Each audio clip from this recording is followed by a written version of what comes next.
स्वामी समर्पण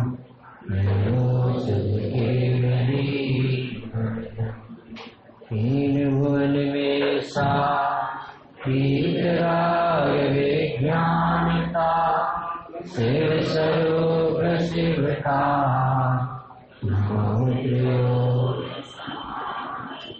मोक्ष मार्गस्य नेतारं कर्मभूयतां व्यापारं विश्वतत्त्वानां वन्दे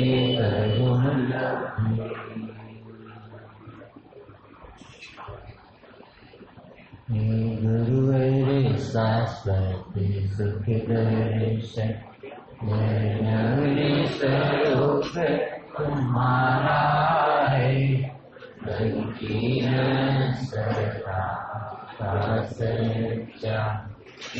दर्शन करने वाला है जब जग विषयों में रच कर निद्रा में सोता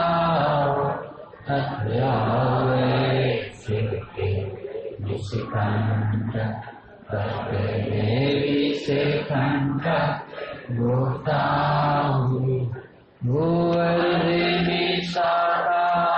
सन्नाटा मन में विचारी चलते शांति मानसिक तत्वों का चिंतन करते करते नदी तट पर की घड़ियों में संसार से पानी किया करते घड़ियों में अंतर ज्वाला हर की वाणी मानो जड़ती हो फुलझड़िया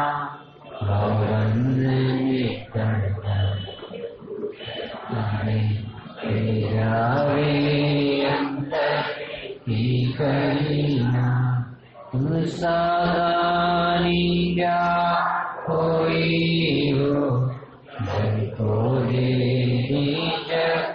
ही दिया उठाया करते संसम की संसम की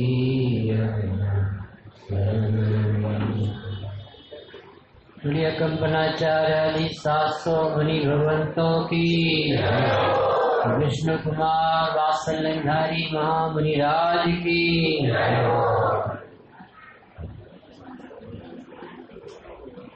रक्षाबंधन पर मुनि सुव्रतनाथ भगवान के जमाने की घटना 700 मुनि भगवंतों के संग पर उत्सर्ग हुआ और विष्णु कुमार महामुनि राज ने गृहस्थ दशा धारण करके बामनिया का रूप बना करके और उस यज्ञ से मुनि भगवंतों को सुरक्षित किया, बचाया। आज सभी लोगों को इस पर्व में मुनि भगवंतों की याद आना चाहिए। तो कहाँ राग की कथाएं चालू हो गई। किसी होते हैं मुनिराज पहले विचार करें कि जिन मुनिराजों को गणधर भगवान भी नमस्कार करें, नमो लोए शब्द साधु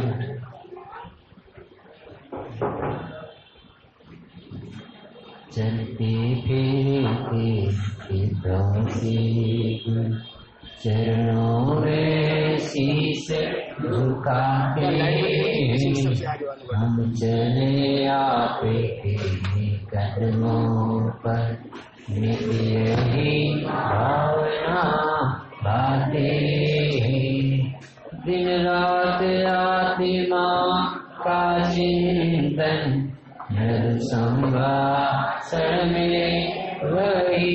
कथन निवस्ते दिगंबर आया से भी प्रगट हो रहा अंतरे मन, प्रगट हो रहा अंतरे मन। मुनि भगवंतों की याद करें, उनके स्वरूप का विचार करें तो अपन सबको गर्व होगा कि हम ऐसे मुनि भगवंतों के दासानुदास, हम सभी जी गई भावना भाते हैं कि हो मेरी ऐसी दशा ऐसी तुम धारी। हे मुनि भगवान, आप जैसी दशा हमारे जीवन में प्रकट। आप बहुत मंगल स्वाधीन आनंदमय जीवन जीते, आपका नाम ही शुद्धोपयोग। आप 24 प्रकार के परिग्रह से रहित होते, आप प्रतिबंध से रहित होते, आप केवल ज्ञान की तलहटी में खड़े, आप बड़े पुत्र हैं सर्वज्ञ हो गए। आपको जो सुख प्राप्त होता है ऐसा सुख चक्रवर्तियों के, ऐसा सुख भूभूमिय जीवों के, ऐसा सुख इंद्र महेंद्र नरेंद्र के भी प्राप्त नहीं होता। ऐसा स्वाधीन जीवन जीने वाला सिद्ध भगवान की प्रतिमूर्ति, जैन दर्शन का यदि कोई स्तंभ है तो उसका नाम है दिगंबर मुनिराज, वनवासी संत।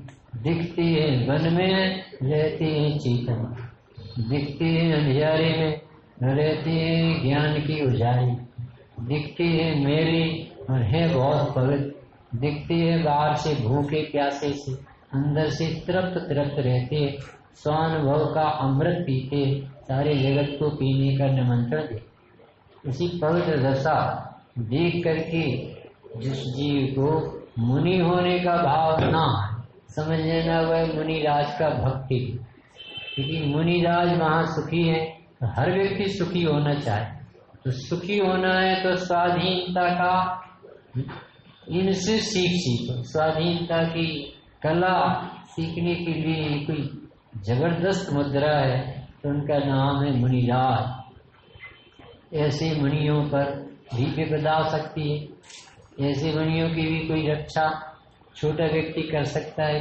पार्श्वनाथ की रक्षा पद्मावती देवी कर सकती है, स्त्री देवी संसारी और भगवान की रक्षा करे। लगता है आप सारी जगत में ही चर्चा है पार्श्वनाथ की रक्षा, भगवान की भी कोई रक्षा करे। ऐसे ही हमारे मुनिराज है, इनकी रक्षा कोई जगत में घूमने वाला व्यक्ति कर सकता।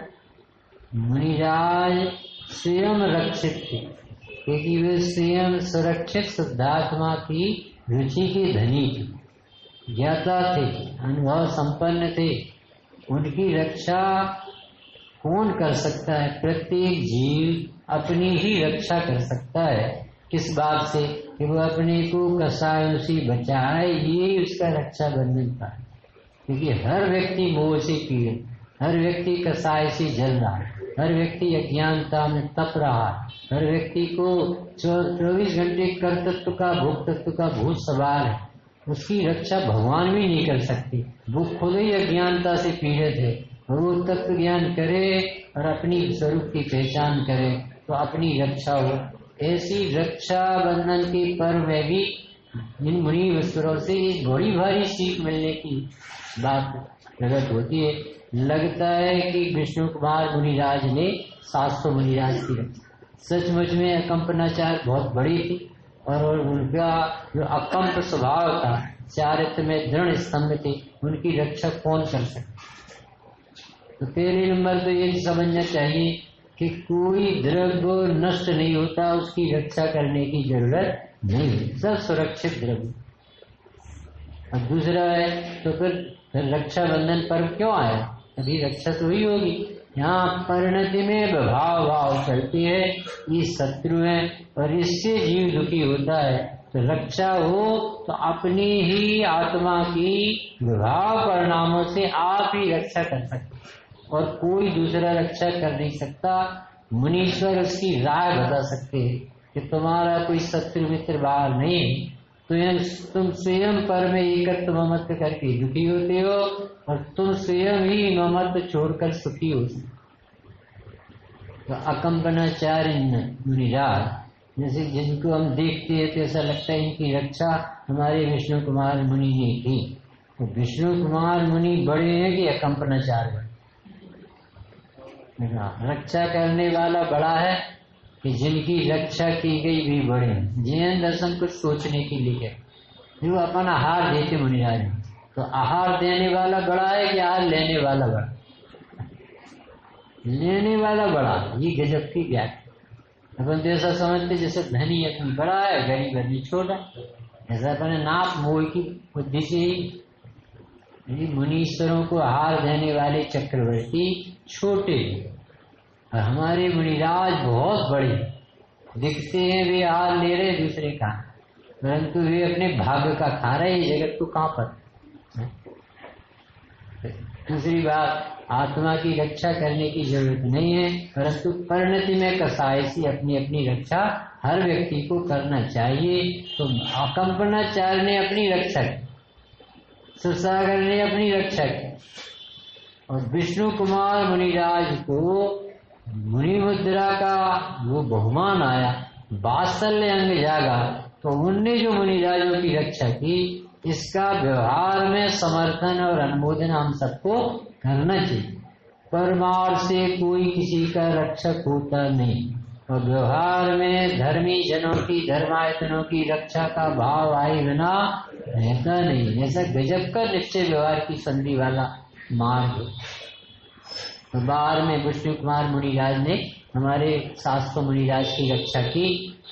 कर्णान योग ये कहेगा कि बिना साता वेदनी के उदय आए रक्षा नहीं। जब तक आपका खुद का पुण्य का उदय न हो, जब तक कोई बाहर में भी आपका रक्षक नहीं मिले, ऐसा पुण्य बढ़ाओ, और पुण्य बढ़ाने का अर्थ धर्म बढ़ाओ, और धर्म बढ़ेगा तो पुण्य सहज बढ़ेगा। पुण्य बढ़ाने की कोशिश, अनुकूलता पाने की कोशिश में पाप बढ़ जाए।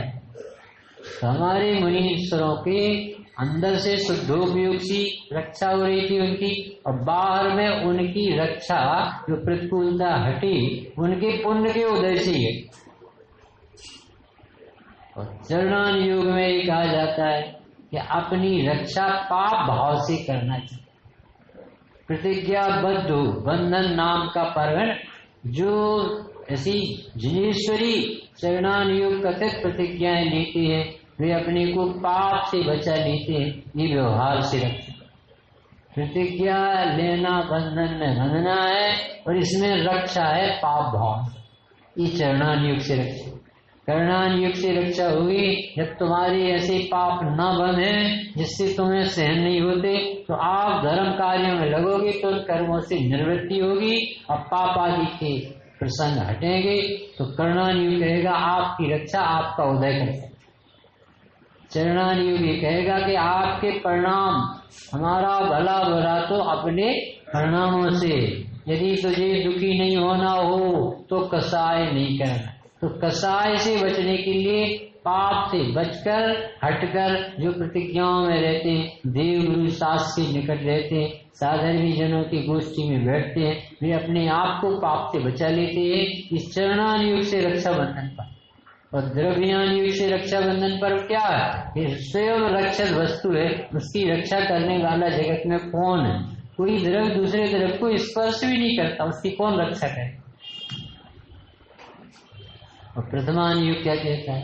देखो विष्णु कुमार मुनिराज को भाव आना चाहिए तो ऐसा आना चाहिए। 8 अंग होते, उसमें एक वात्सल्य नाम का अंग होता, और वात्सल्य अंग की प्रमुखता से आज मुनीश्वर की तारीफ की पूजा की। गृहस्थ मुनि की पूजा नहीं की विष्णु कुमार के रत्नात्रय की पूजा, मुनि दशा की पूजा की। ये रक्षा करने के भाव से तो उन्हें बंधन हुआ, उन्हें तो इस बात का एहसास है। वो बहुत बड़े पुरुष थे, उसी भाव में मोक्ष गए। ये सब जानते थे कि हम ये काम क्या करें। तोड़मल जी को तो लिखना भी पड़ा कि बड़ा धर्म छोड़ करके छोटा धर्म अंगीकार करना ये उचित नहीं, अध्यात्म से उचित नहीं मान। परंतु फिर भी उनकी पूजा महिमा देव भी गाते हैं, ज्ञानी जन भी गाते हैं, क्योंकि ये वात्सल्य अंग भी एक अंग है और उनने उसको प्रमुख कर दिया उसे। और ये बात उनने अपनी गलती से की, वैसा नहीं है।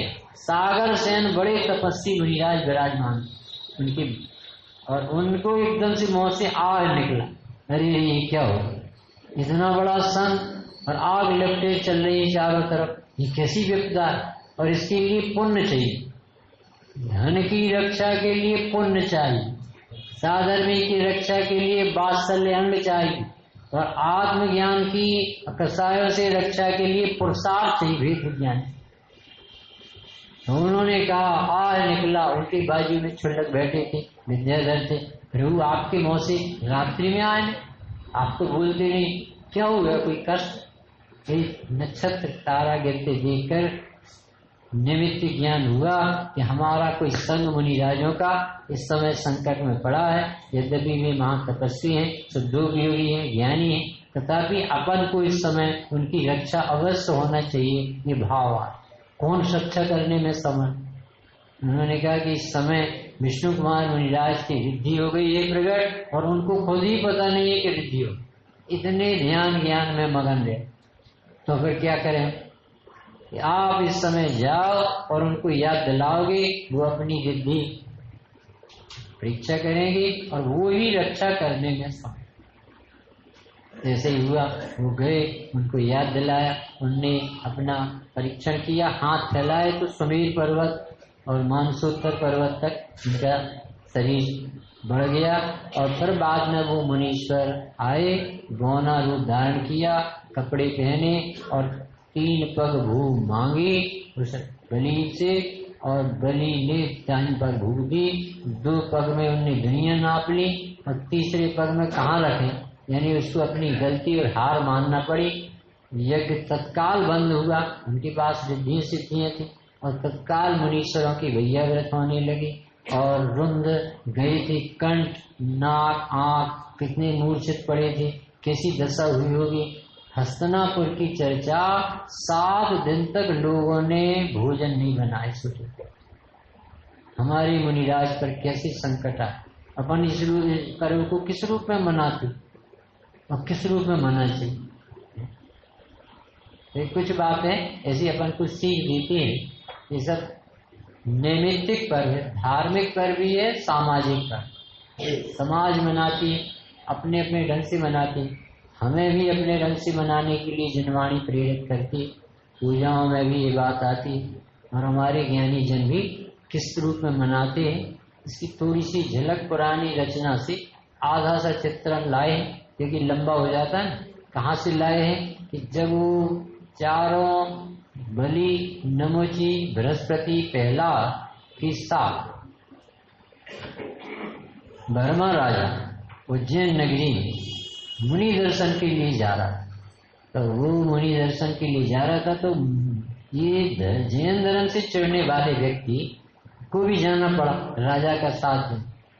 और राजा आ रहा है, ऐसा ज्ञान हमारे मुनिराज को हो गया था कंपनी से, और इसके साथ विधर्मी भी आ रहे हैं, और उनको तत्व से बहुत चिढ़ है। इस विवाद न बने इसलिए 700 मुनिराजों को मौन होनी थी। सभी मुनिराज बैठे थे, राजा ने नमस्कार किया, उनने आशीर्वाद भी नहीं दिया, ध्यान में बैठे रहे। तो उसने वर्मा राजा से कहा कि कैसे मूर्ख है मुनि, तुम इतने बड़े राजा नमस्कार करते हो और ये जवाब भी नहीं, इतनी भी अकल नहीं। समझ गई मूर्ख इसीलिए।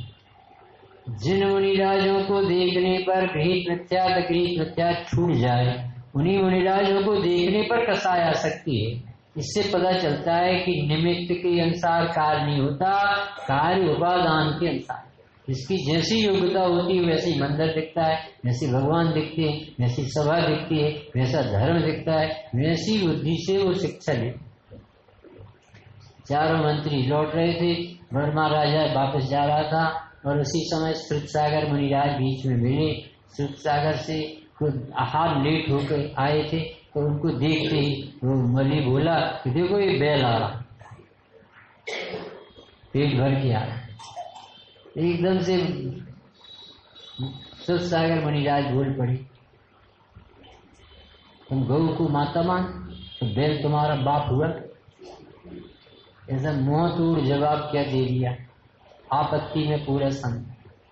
उन्होंने कहा बेटा तुम्हें इतना भी नहीं पता तुम कौन हो, हम तो तुम्हारे बाप की जानते हैं, तुम्हारी मम्मी की जानते हैं और पूर्वजों की जानते, तुम मर के कहाँ से आए। सारा इतिहास बताया तो उसे अपमान लगा, अकल नहीं आई, अपमान लगा, इन्हें मेरे साथ ऐसा व्यवहार, अब मैं पजा चुका। तो उस समय तो बर्मा राजा के साथ थे, उन्होंने प्लानिंग बनाई और जंगल में अपन जहां मिले थे वहां पर मुनिराज पर प्रहार किया। अकंपनाचार्य के पास आकर उन्हें सारी रिपोर्ट दी, गलती मानी और संघ में संकट पड़ेगा ऐसा जान करके भी फिर उसी जगह खड़े रात्रि। और चारों मंत्रियों ने एकदम एक साथ प्रहार किया कि हम सबको एक साथ पाप लगे। इतनी भी अकल थी कि पाप का काम कर रहे। और उसी समय चौथा काल था, बल देवता यक्ष ने उनके हाथ पीलक कर दी। तो ऐसे वो रात भर खड़े रहे। सवेरे जब सब मुनिराजों की दर्शन करने आए तो उनकी ये हालत देख करके सबने निंदा की। पापी राजा ने उनका काला मुंह करके नगर से बाहर निकाल दिया।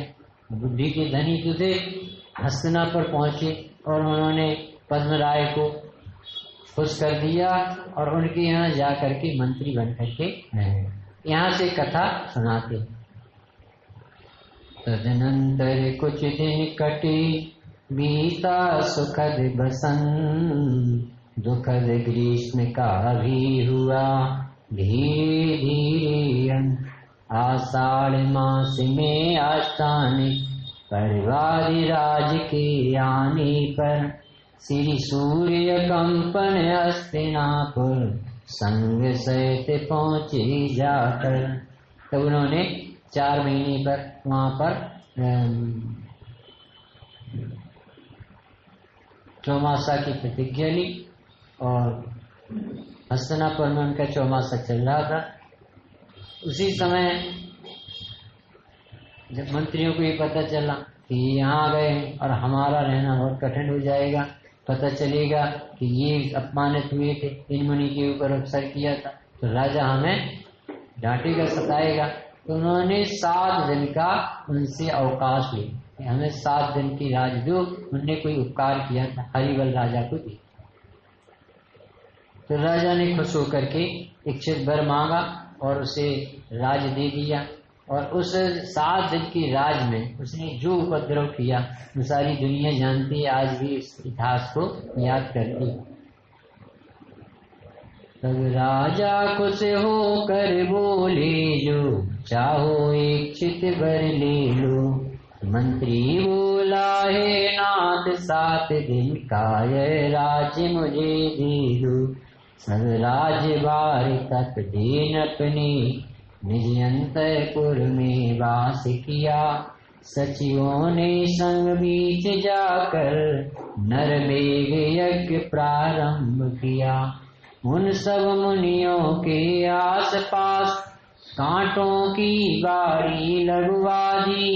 पल अस्थिरों में चरमादित्य की जोरों से ज्वाला जलवा दी। बस जीवों का फिर हवन किया, फैली अपार दुर्गंध तहाँ। मुनियों ने पानाहार त्याग कर ग्रहण किया संन्यास वहाँ।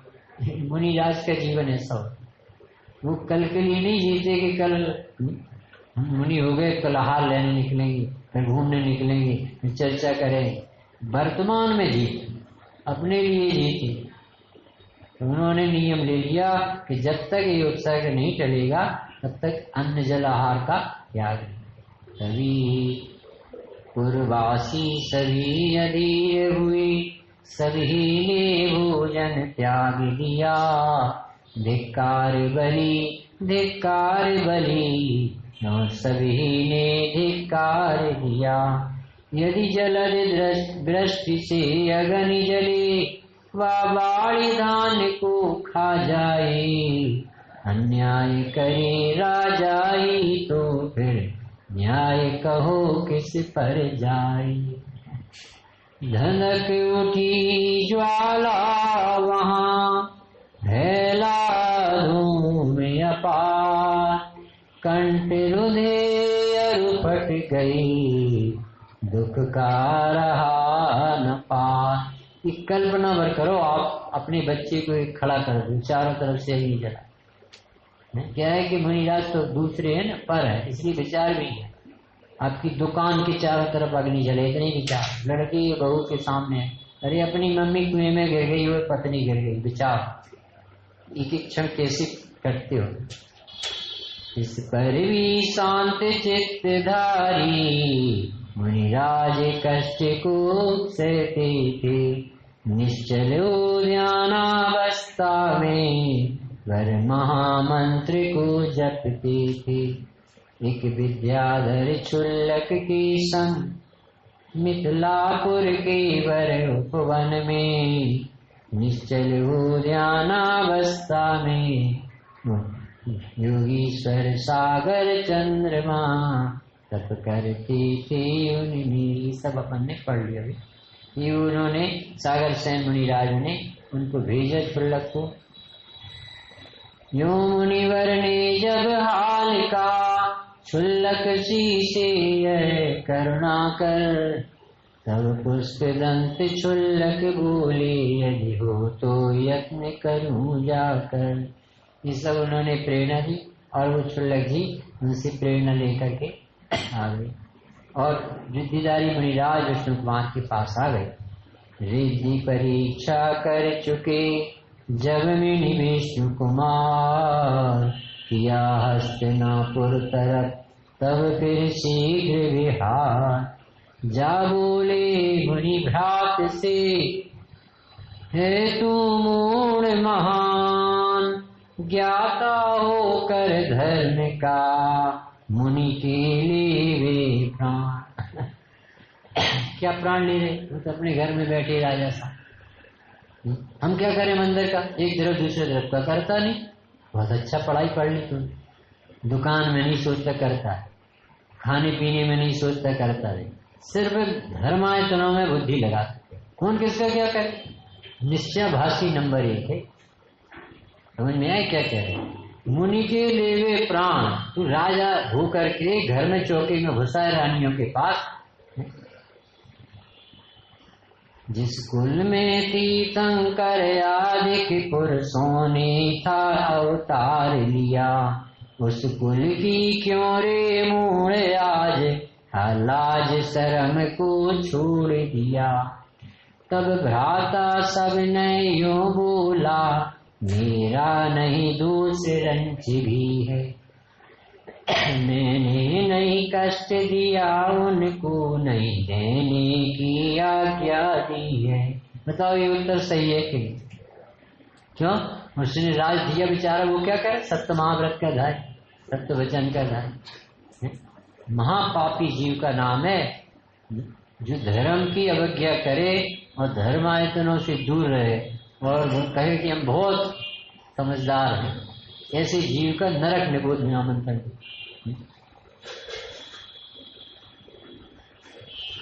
यह दुष्टि मंत्रियों की कृति है, उसकी मैं कथूं कथा कहूँ सारी। सब बताया उन्हें कि इन लड़कों ने राज हमें दिलाया, हरिवल से बचाया और हमने इनको राज दे करके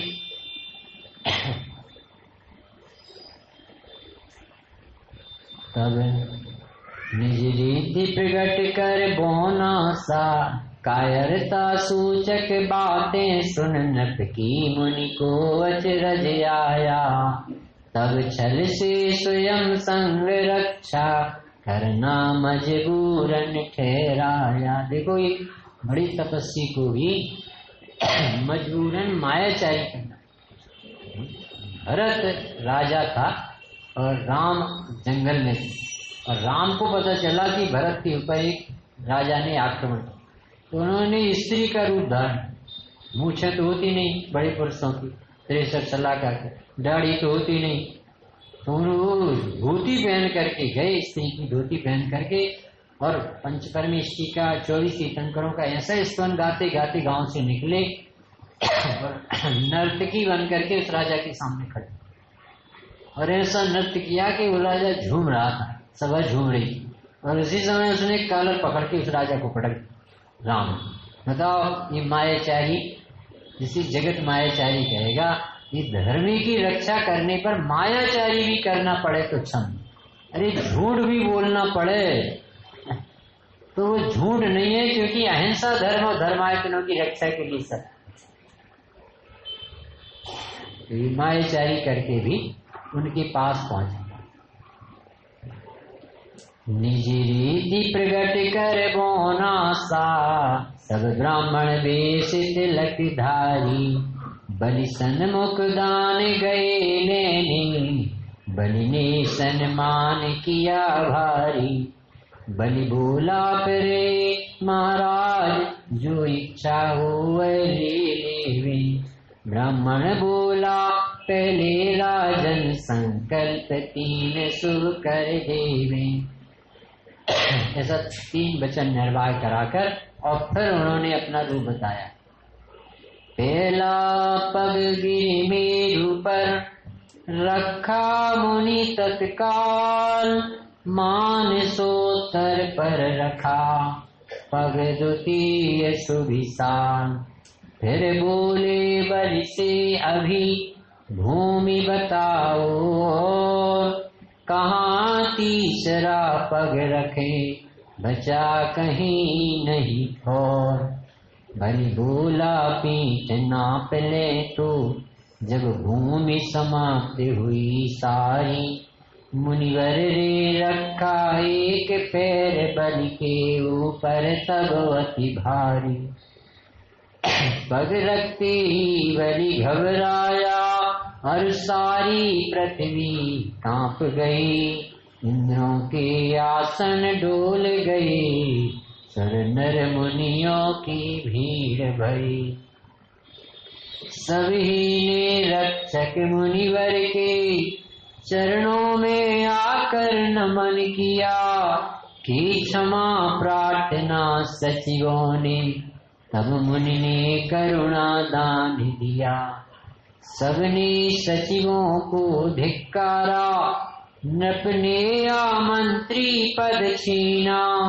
गंधर्व किन्नरों ने अनुपम, मुनि स्तुति की बादन कर बीना। कर शांत चित्त योगीश्वर ने, असली स्वरूप को प्रगटाया। पशुओं का हवनादिक जल्दी, फिर बंद शीघ्र ही करवाया। भैया व्रत होने लगी मुनियों की तत्काल, मूर्छित थे बहुत त्रास से, वे गुरु परम दयाल। दृग मुख नरु नाक धोए जल से, सारे शरीर को साफ किया। कुछ होश हुआ उन मुनियों को, लोगों ने जब उपचार किया। राजा बोला मैं सचिवों को, अब दंड कड़ा ही देता हूँ। अत्याचारों के करने का फल अभी चखाए देता हूँ। अब हिम्मत से कह रहा है कि अब मैं इनको सजा दूंगा। बताओ कब जरूरत थी और कब बोली, समझ में आया कि नहीं?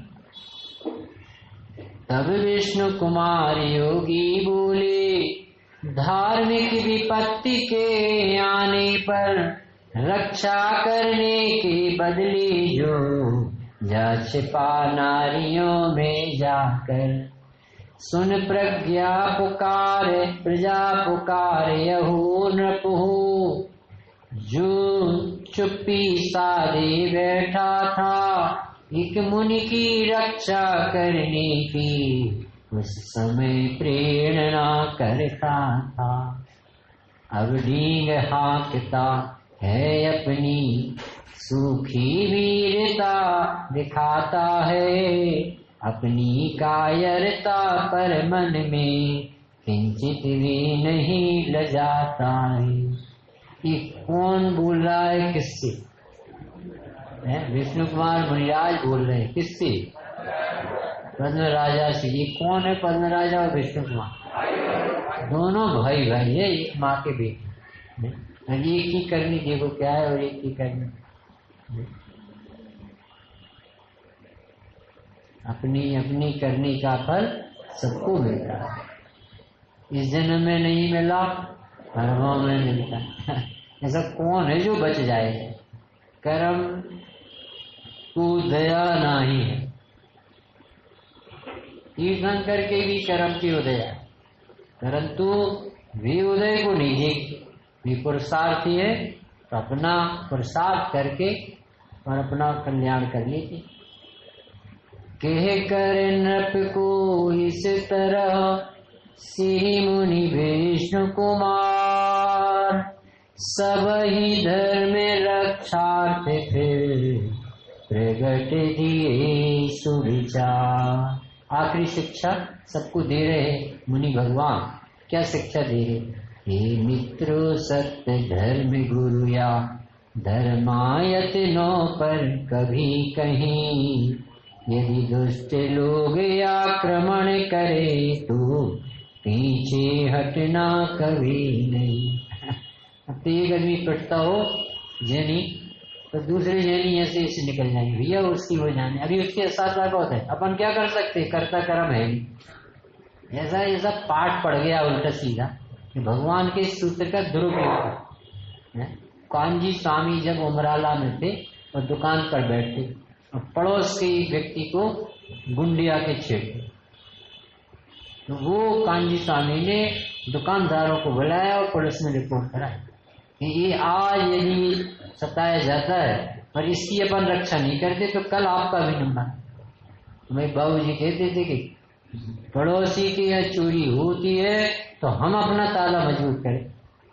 ऐसे मुनीश्वरों की उपसर्ग आता है तो विचार करो कि हमारे ऊपर भी उपसर्ग आता है, आया है और आएगा। यदि आप मोक्ष के मार्ग में और मोक्ष की प्राप्ति में नहीं लगे तो उदय नृत्य करता रहता है। अभी विराधना से हो रहे हैं बंद, फिर आपके भी हो जाएंगे। यदि अपने को पड़ोसी के बारे में विचार नहीं आता, कहाँ से भगवान के बारे में विचार? इतना रिजर्व रहने लगा है जी। करुणा समाप्त हो गई, दर्द समाप्त हो गए, सिंपैथी चली गई, सिर्फ फॉर्मेलिटी के लिए पूजन पाठ स्वाध्याय पुस्तकी जैसा आता है, रिजर्व होकर स्पेशल बनता। यहाँ आता है, बैठता है, लगी लगाई तरफ चढ़ाता है, और ऐसा नीचा होकर की बात। इतना दर्द नहीं कि किसी के ऊपर क्या संकट है, कौन कैसा जी रहा है। किसी साधन में कहते हैं कौन मंदिर में आया है, हाथ फैला रहा है, मैं कैंसर से पीड़ित हूँ, चलो चलो चलो। कैसा कठोर हृदय हो जाता है। ये मिथ्या तीव्र है, ये जीव को सिंपैथी भी गायब हो। ये आत्मा मिलती है करुण हृदय वाली। करुणा धर्म नहीं है पर करुणाद हृदय होता है, भींगा हुआ हृदय। कठोर हृदय में ये जिनवाणी जैसे महामंत्र नहीं समा सकते। हे मित्रों सत्य धर्म गुरु या धर्मायतनों पर कभी कहीं, यदि दुष्ट लोग आक्रमण करें तो पीछे हटना कभी नहीं। अपने मुनीश्वरों के, अपने साधनियों के कितने मोबाइल पे चित्रा मिले। देखो मुनिराज आलू अंडा खाते पर, देखो मुनिराज उस लड़की के साथ। हमें मजा आए तो समझ लेना तुम जीनी। हमें ऐसा भाव आना चाहिए कि ऐसी विपत्ति आ गई है, किसी के ऐसा उदय आया तो हम संभालेंगे उसे। हम उसे दंडित नहीं, ऐसा नहीं करेंगे कि जिससे वो मुनि नष्ट हो जाए, ऐसा करेंगे जिससे मोक्ष मार्ग मिले। साधर्मी वात्सल स्थितिकरण प्रभावना ये सब मुख्य अंग गायब है। सम्यक दर्शन चाहिए और वात्सल गायब। परिणाम नहीं होते, प्रभाव नहीं। जैसे लचीले परिणाम आत्मा चाहिए। सोचना भाई सभी लोग कि कोई भी व्यक्ति हमारे मुनिराज हो, भले वो द्रव्यलिंग हो, चाहे बीसपंथी हो, चाहे कोई जैन मुनि है, यानी हमारी ये जिम्मेदारी है कि हमारे मुनिराज का नाम लेकर लांछन नहीं। हमें मजाक और हंसी नहीं आना चाहिए। ये उदय है किसी के भी आ सकता, और यदि वो बेचारा उदय से पीड़ित है तो हम कैसे रक्षा करें उसे? फिर से वात्सल्य से स्थितिकरण करके। उस पडाल को 12 साल तक जनवाणी समझ में नहीं आती थी, वो बारिश ने चिटिंग नहीं की थी। कैसा दर्पणगी है, भगवान की वाणी नहीं सुनता, उसके साथ साथ चले। उसे घर ले गए, रानियां दिखाई, आत्मा नहीं दिखाई। रानियां देखो भैया, देखो किसी में सुख हो। तीर्थंकरों की, चक्रवर्ती की रानी की, महारानी की, ये सब छोड़ छोड़ के जंगल गए। आत्मा बहुत ऊंची चीज, आत्मा की आराधना के लिए मनुष्य पर्याय मिली, ऐसा वात्सल्य दिखाया, ऐसा स्थितिकरण किया, ऐसा हृदय बदल दिया कि कमठ का हृदय भी जैनी होने के लिए तैयार है। गुरुदत्त के उपसर्ग विजय करने वाले कुछ सब जैनी बन गए। उपसर्ग की समता देखकर समझ में आ रहा क्या कह रहे हैं। जैसा चींटा बह रहा है तो उसकी आयु होगी तो जिंदा रह जाए, ऐसी अकर्तावादी मत बनो। ऐसे बनो जिससे लगे तो कि तुम्हें अकर्ता तो समझ में। ये गुण है, अकर्ता ही प्रकर्ता हो। पढ़ा कहीं आचार्यों के गुणों में अकर्ता को प्रकर्ता बनाया जाए, क्योंकि वो ही अनुशासन कर सकते हमारे मुनिराज। जो अपने को अकर्ता देखते हैं उन्हें ही संभालने का कर्ता भाव। 8 गुण होते हैं ना, आचारवान, आधारवान, एक अकर्ता नाम का, प्रकर्ता नाम का गुण, अपरिश्रावी। ये कह रहे कुछ आज अपन को सबको कैसी प्रेरणा मिली। सिर्फ पैसे ही से नहीं होती प्रभाव, जीवन से होती, आपकी वाणी से होती, आपके विनय से होती। कोई शिवभूति मुनि पढ़ पढ़ के केवल ज्ञानी नहीं हुई, और उनमें इतनी विनय थी, इतनी विनय थी, इतनी विनय थी। वो कहते थे देखो मुझे इतना जबरदस्त ज्ञान आवरण का उदय चल रहा है कि मेरी अकल में नमोकार मंत्र याद नहीं हुआ, और दीनता नहीं लाने देते। और कहते थे ये तो क्षेत्रसम का खेल, नहीं याद हो तो नहीं याद हो, परंतु मैं सर्वज्ञ स्वभावी हूँ, मैं ही नहीं मानूंगा। और मैंने ज्ञानावाणी कर्म बांधा है ज्ञानियों की विराधना करके, ज्ञान का दुरुपयोग करके। ये सब ज्ञान वैराग चलता था, और वो पार हो गए, विनय से पार हुए। प्रदीप उनके पास इतनी लचीली जगह थी। अरे मैंने विराधना की कि अब तो नहीं करूंगा, अरे मैंने अपने को अकल से देखा था ज्ञान मत। 8 मद में बड़े पंडित जी कहते हैं कि 7 मद तो उसी पर्याय में उतर सकते हैं, पर एक मद ऐसा है जो भवांतरों तक जाता, उसका नाम ज्ञान। और ये अज्ञानी को होता है, ज्ञानियों को नहीं। और अज्ञानी उसे कहते जो क्षेत्र से अपने को नाप, ज्ञान स्वभाव से देखना बंद कर देता है, और कुछ पढ़ लिया तो उससे अपने को प्रकांड ज्ञानी मानने लगता है, तो ज्ञान मत खड़ा हो। कहते भैया अब अपने ऊपर दया करो, ज्ञानियों की विनय करो, देव शास्त्र गुरु के प्रति बहुमान लाओ, कसाय गलाना सीख। आज का दिन ऐसा, चाहे धन माल लगाना या बचना भी उलटना पड़े तुम्हें, झूठ भी बोलना पड़े और धर्म की रक्षा हो तो क्या।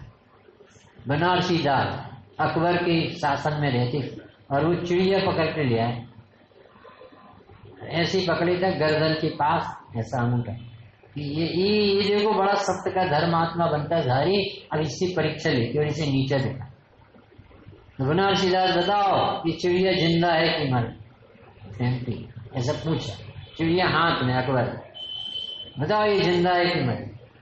तो वो बनारसी दास जी ने कहा ये मरी। और जानते थे यदि हमने जिंदा कहा तो 1 मिनट में दवा दो तो ये मर जाएगी। तो हमारी ऐसी वर्गणा जो इसकी जान ले ले, हमारा ऐसा वचन नहीं। तो उन्होंने कहा ये तो मरी, तो उन्होंने छोड़ी, छोड़ गई। अरे तुम सत्य महाव्रत के मुनि राजा को पूछते ना, बड़े सत्य बोलते, नहीं झूठ है कि नहीं? तो उन्होंने कहा हमारा सत्य अहिंसा पोषक हो, हमारा सत्य हिंसक पोषक नहीं। और ये बच गई ना, ये सत्य वाणी में सत्य सत्य नहीं देखो, अभिप्राय में सत्य सत्य। यदि जीव की रक्षा हो रही, आत्मरक्षा हो रही है, तो तुम समझ लो सुरक्षित। और वाणी बहुत बड़ी बड़ी बोले और जीवन में, अरे प्रभाव, अभी संजय आया था वहां, तो वो कह रहा था प्रभावना में 2 गुण मुख्य देखे जाए, एक तो उसका जीवन देखा जाए और एक उसकी श्रद्धा देखी। वाणी पर जोर नहीं किया उन्होंने कहा वाणी तो कोई भी बोल लेगा, टेप रिकॉर्ड भी बोल लेगा, पर उन्होंने कहा यदि इसकी नजर फिर गई है, जैसे आत्मा मुक्त हो गया, ये जीव कल्याण करेगा तो कल्याण में निमित्त बने, और इसके जीवन में यदि आचरण होगा तो उसको देख करके जीव प्रभाव।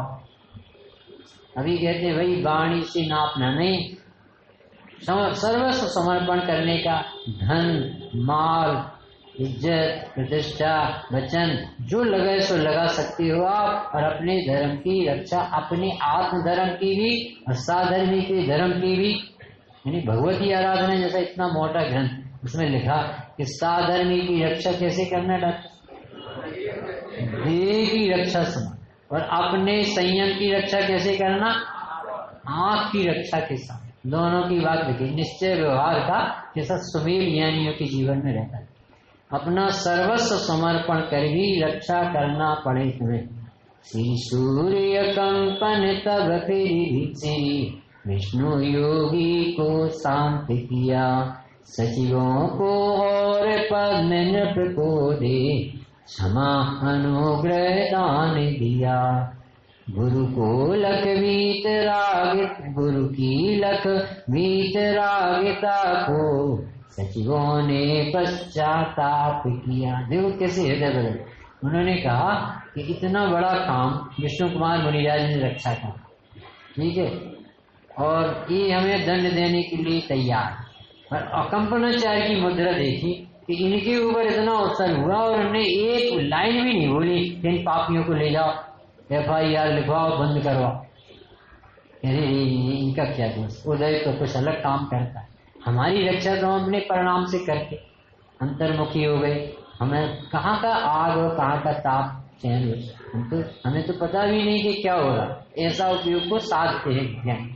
तो उन्होंने जब बलि आदि को समता भाव से, क्षमा भाव से उत्प्रेरित कर दिया तो उनका हृदय ऐसा बदला, यदि धर्म है तो सचमुच में जीवन है। यहाँ किसी को शत्रु नहीं देखा जाता।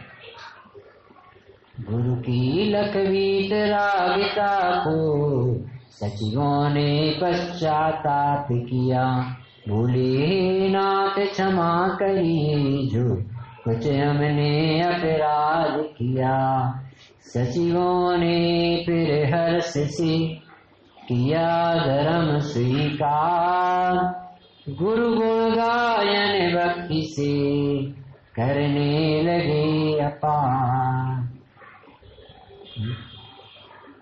विनय सुनिए मम करुणागार, कि मूर्खता बस जो हमने भीषण अत्याचार। अनुग्रहित कर क्षमा कीजिए धर्म मूर्ति सरकार, विनय सुनिए मम करुणागार। इस तरह से शास्त्र मुनिराजों की बात से देखो तो विष्णु कुमार मुनिराज ने रक्षा की, अंदर से देखो तो उनने अपने कसाय से अपनी रक्षा की।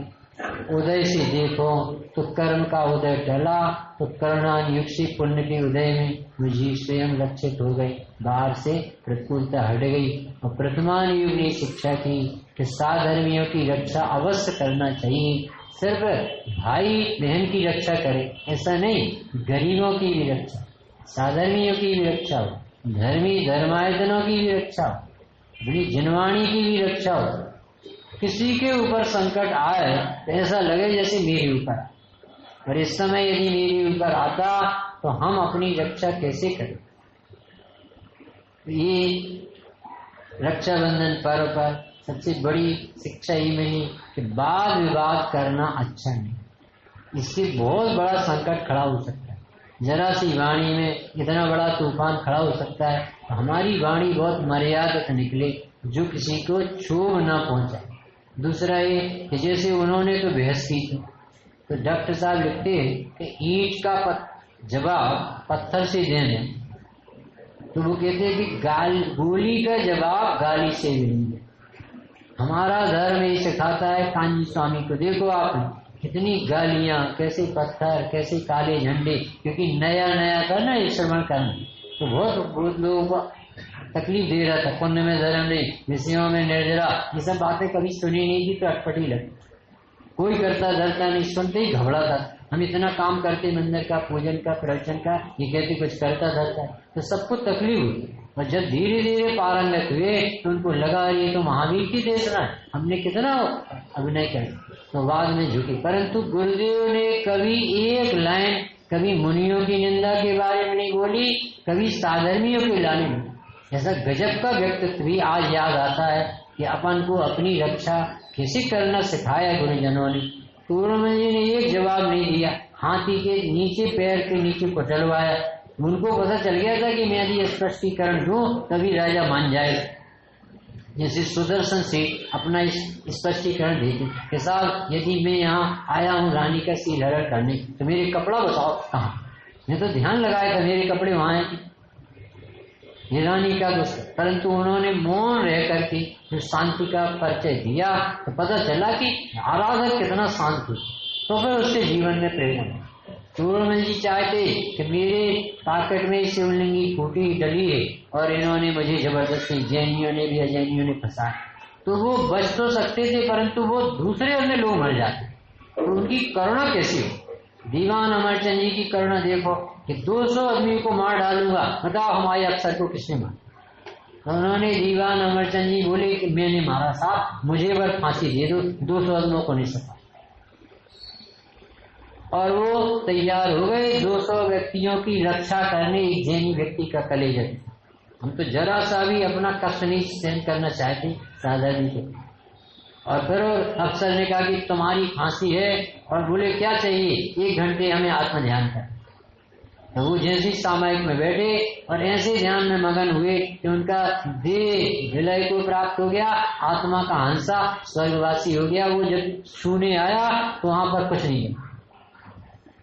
ऐसे ऐसे ज्ञानियों के भरे पड़े हैं अपने इतिहास में, जिन्होंने धर्म की सुरक्षा की नहीं की होती तो आज तक अपन यहाँ तक कैसे आए। ये जो निवाणी यहाँ तक आई है तो कैसे लाहौर से रक्षा करके लाए, भगवान को उठा के लाए। वो बोले कि हम पैदल चले जाएंगे, हमारे जिन मुद्राओं को ले। हम जिनवाणी को सिर पर रख के लाए, धन और रत्न हीरे मोती सब छोड़ के। ये सब पावन धर्म है। क्या सोच सकता कोई एक धर्म कितनी दुर्लभ चीज है जो हमें भगवती में मिली है, हमारी निर्गंत दिगंबर मुनीश्वर हमें मिली है, और हमें महाभाग से ये सब मिला है। 4 लाइनें अभय जी की उसमें आई थी लास्ट ईयर। रक्षा करने का वचन है केवल व्यवहार, रागोदय में उमड़ता भाई बहन का प्यार। भाई बहन का प्यार रह गई केवल रस में, जीवन है अति व्यस्त खाए कितनी भी कसमें। कोई को कोई पसंद नहीं करते परिपाटी करने का।